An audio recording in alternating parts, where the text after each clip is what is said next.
रामधारी गुप्ता उच्च गति अभ्यास खंड 1 प्रतिलेखन संख्या 8788 स्पीड 100 शब्द प्रति मिनट। Ready start.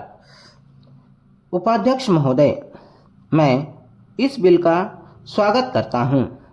मुझे दुख है कि कई माननीय सदस्यों ने, जिन्होंने पता नहीं किस कारण से कहा तो यह कि वे इस बिल का स्वागत करते हैं, लेकिन वास्तव में इसका विरोध करने का उन्होंने प्रयत्न किया है। आखिर इस बिल में कौन सी ऐसी चीज़ है जो कि हिंदी को कोई एक विशेष स्थान दिलाती है?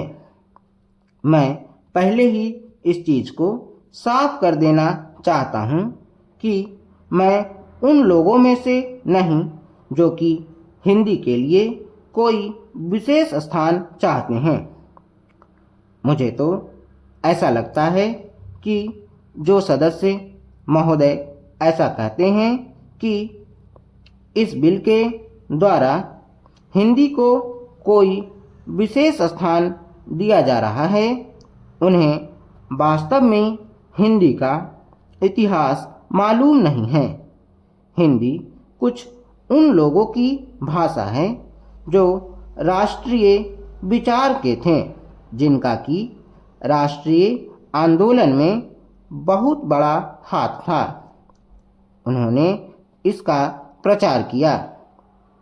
यह ध्यान देने की बात है कि राष्ट्रीय आंदोलन के समय में हिंदी की एक ही संस्था नहीं थी, बल्कि दूसरे राष्ट्रीय विद्यालय भी थे और महात्मा गांधी के आदेश के अनुसार वे राष्ट्रीय विद्यालय काम करते थे।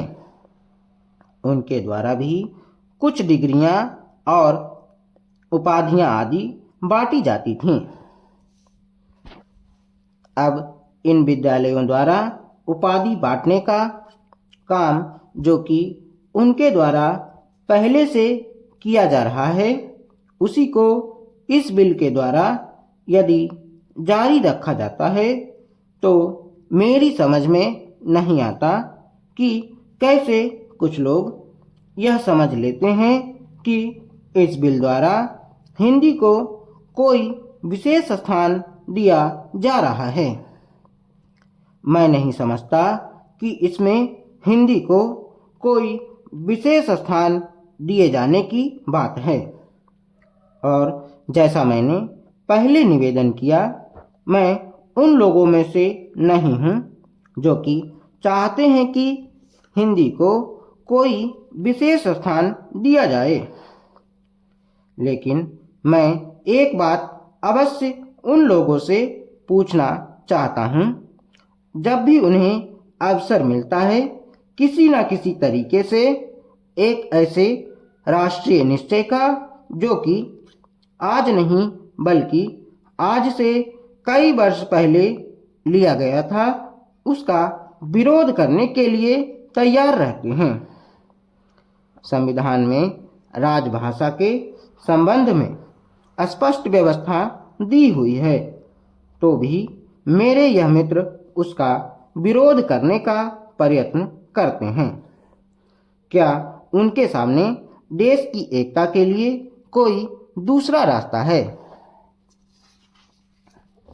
उपाध्यक्ष महोदय, हम सभी यह मानते हैं कि आज ऐसे समय में, जबकि देश के सामने बहुत कठिन समस्याएं हैं, यह सदन एक महत्वपूर्ण प्रश्न पर विचार कर रहा है।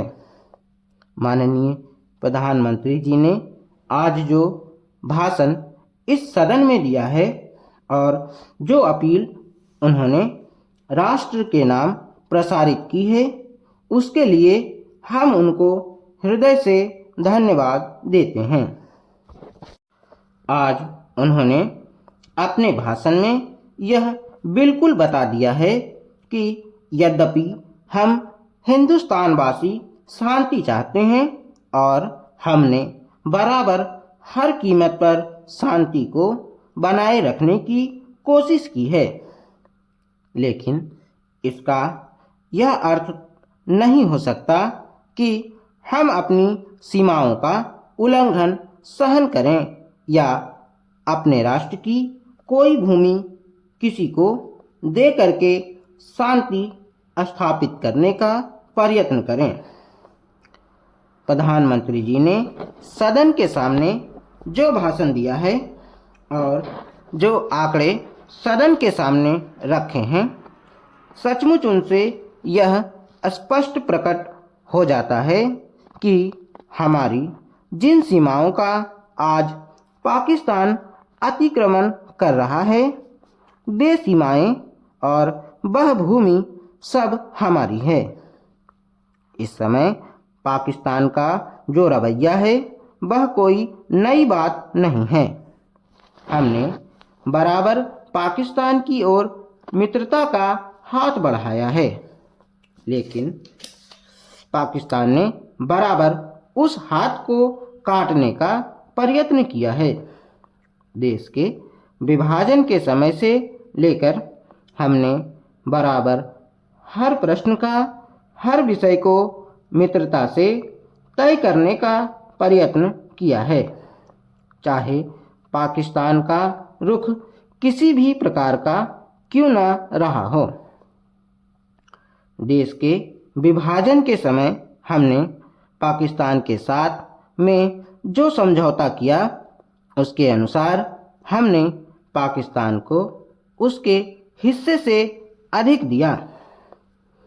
उसके पश्चात भी जब जब कोई प्रश्न हमारे सामने आए, हमने उनको उचित प्रकार से तय करने का प्रयत्न किया।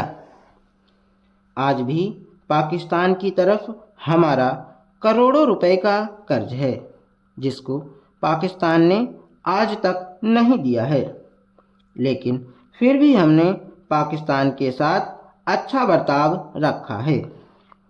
आज तक जो रुख पाकिस्तान अपनाता रहा करता है, अगर वही रुख हम भी अपनाते तो नहर के पानी को बंद करके पूरे पाकिस्तान को वीरान कर सकते थे, किंतु हमने ऐसा नहीं किया। एक देश के साथ दूसरे देश के संबंध आपसी सद्भाव और नैतिकता के आधार पर ही स्थापित रह सकते हैं।